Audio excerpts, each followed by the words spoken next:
সর্বশেষ যে লোকটা জান্নাতে যাবে তাকে আল্লাহ তাআলা জাহান্নামের আগুনে পোড়াতে পোড়াতে ছাই বানিয়ে ফেলবে। আল্লাহ বলবেন, জিব্রাইল যাও একটু দেখো, একটা মাত্র সেজদা দিয়েছে আমাকে, এরকম কাউরে পাওয়া যায় কিনা। বাটি চালান দিয়ে দেখো পাওয়া যায় কিনা। খুঁজে খুঁজে কাউরে পাবে না। আল্লাহ বললেন আবার দেখো, খুঁজে খুঁজে একজনকে পাবে, সামান্য ইমানের ছিটে ফোঁটা তার অন্তরে ছিল। আল্লাহ বলবেন যেহেতু ছিটে ফোঁটা আছে, অনেক মায়ের খাইছে, ওকে বের করে জাহান্নাম থেকে বের করে একটা নির্ধারিত দূরত্বে রেখে দাও। রেখে দেয়া হবে, কিন্তু জাহান্নামের আগুনের লেলিহান শিখাতে তার গা ঝলসে যাবে। সে আল্লাহর ডেকে বলবে, মাবুদ তোমার কাছে আমি কিছু চাই না, জাহান্নাম থেকে তুমি আমাকে বের করেছো, জীবন নদীর পানি তুমি আমার গায়ের মধ্যে ঢেলে দিয়েছো, আমি আবার সজীবতা ফিরে পেয়েছি। আমি তোমার কাছে জান্নাত চাই না, শুধু নিরাপদ একটা দূরত্বে আমাকে রেখে আসো, যাতে জাহান্নামের আগুন আমারে কষ্ট দিতে না পারে। আল্লাহ আমি কিন্তু তোমার কাছে জান্নাত চাই না। কি চাই না? জান্নাত চাই না, কিন্তু জাহান্নামের আগুন আমারে কষ্ট দিচ্ছে, এতটা দূরত্বে রাখো যাতে জাহান্নামের আগুন আমার গায়ে না লাগে। আল্লাহ বললেন ওকে রাখবো, কিন্তু আমার সাথে একটা কন্ট্রাক্টে যেতে হবে, যে এটা তোমাকে দিলে তুমি আর নতুন করে কিছু চাবা না। সে বলবে আমি রাজি, কন্ট্রাক্ট হয়ে যাবে। আল্লাহ জিব্রাইলরে বলবেন যাও এমন দূরত্বে রাখো যাতে জাহান্নামের আগুন ওরে কষ্ট না দেয়। রেখে আসা হবে, অনেক দিন সে ওখানে আনন্দে থাকবে, আল্লাহ শুকরিয়া করবে। সে মনে মনে বলবে বেঁচে গিয়েছি, আমি বেঁচে গিয়েছি, জীবনে আর কিছু চাই না, জাহান্নাম থেকে আমি বেঁচে গিয়েছি।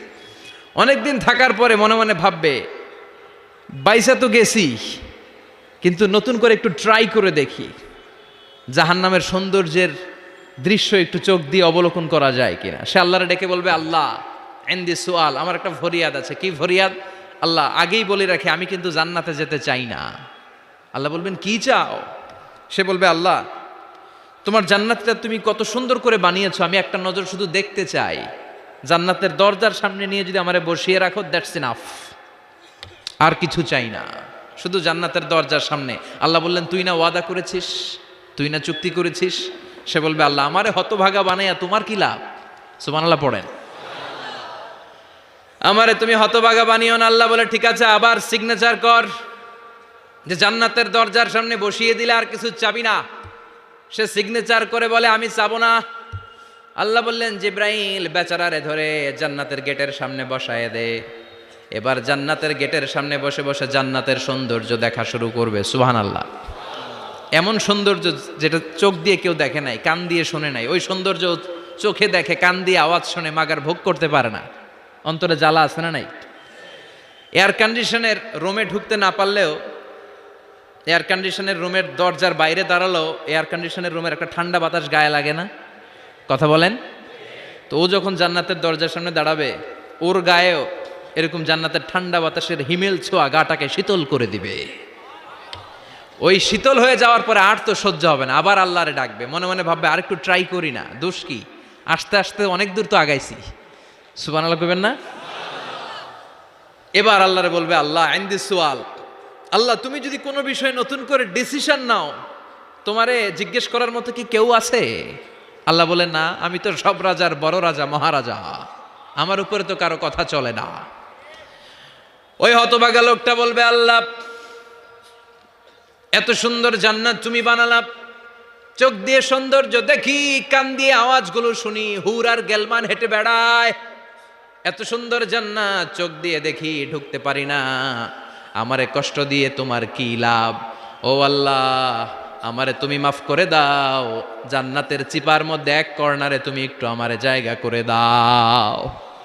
আল্লাহ বলবেন ওয়াই হাক ইয়াবনা আদম, তোর ধ্বংস হোক হে আদম জাত, মা আগদারাকা, তোর চেয়ে বড় গাদ্দার আমি আমার সৃষ্টিকুলে কাউরে দেখি নাই, কারণ তুই আমার সাথে চুক্তি করিস আর চুক্তি ভঙ্গ করিস। আল্লাহর রহমতের দরিয়ায় তখন জোশ খেলে যাবে, ওর আকুতি মিনতি চাহনি আল্লাহর রহমতের দরিয়ার মধ্যে জোশ লাগিয়ে দিবে। আল্লাহর দয়া হয়ে যাবে, মায়া হয়ে যাবে। আল্লাহ বলবেন ঠিক আছে জান্নাতে যা। লোকটা এবার এক দৌড়ে জান্নাতের ভিতরে ঢুকে যাবে। লোকটার দৌড় দেখে আবার লোকটারে আল্লাহ ডেকে বলবে একটু দাঁড়া, একটু দাঁড়া, জান্নাত তো দিছি, তো দৌড় দিলি কেন? সুবহানাল্লাহ কইবেন না? লোকটি বলবে আল্লাহ প্ল্যান তো আমি কম করি নাই, এত চেষ্টার ফলে আমি আসতে পারছি, আবার যদি তুমি বাইর করে দাও, এই জন্য এক দৌড়ে এমন চিপার মধ্যে লুকামো যাতে তুমি আমার না দেখো। আবার আল্লাহর রহমতের দরিয়ায় জোশ খেলে যাবে, আল্লাহ কাছে ডাকবে, কাছে আয়, ও গোলাম তোর কি মনে চায় আমারে বল, আজকে তুই চাইতে থাক, আমি দিতে দিতে তোর মনের সব আশা পূরণ করে দেব।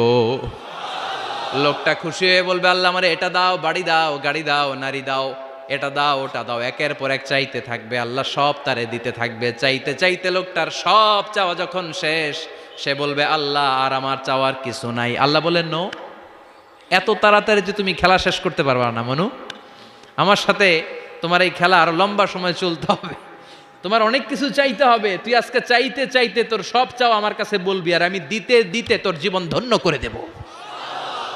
সে আবার চাইতে শুরু করবে, আল্লাহ এটা দাও, ওটা দাও, ওটা দাও, আল্লাহ দিতে দিতে সব দিবে। এরপরে বলবে, আল্লাহ মাফও চাই, দোয়াও চাই, আর চাওয়ার কিছু নাই। আল্লাহ বলবেন, তাই ঠিক আছে, তোরে আমি জান্নাতে ঢুকাই দিলাম, তবে মনে রাখিস তোর জান্নাতটা হবে সবচেয়ে ছোট জান্নাত, আর তোর জান্নাতটা হবে এই পৃথিবীর 10 গুণ। চিল্লায় এখন সুবহানাল্লাহ। বুখারীর বর্ণনা, আখিরু মান দাখালাল জান্নাহ, যে লোকটা সর্বশেষ অনেক মাইর খাইয়া রিমান্ডে থাকার পরে জান্নাতে ঢুকবে, তার জান্নাতটা যদি পৃথিবীর 10 গুণ হয়, তাহলে আমাদের সবাইরে ফেরদাউসে ঢুকাতে আল্লাহর কোনো সমস্যা আছে? চিল্লায় বলেন, সমস্যা আছে? এজন্য আমরা আল্লাহর কাছে কোন জান্নাত চাই? কথা বলেন। রব্বুল আলামিন বলেন, ওয়াসিকাল্লাযীনা ইত্তাকাও রাব্বাহুম ইলাল জান্নাতি যুমারা হাত্তা ইযা জাউহা ওয়া ফুতিহাত আবওয়াবুহা ওয়া ক্বালা লাহুম খাজানাতুহা সালামুন আলাইকুম তিবতুম ফাদখুলুহা খালিদিন। সুবহানাল্লাহ।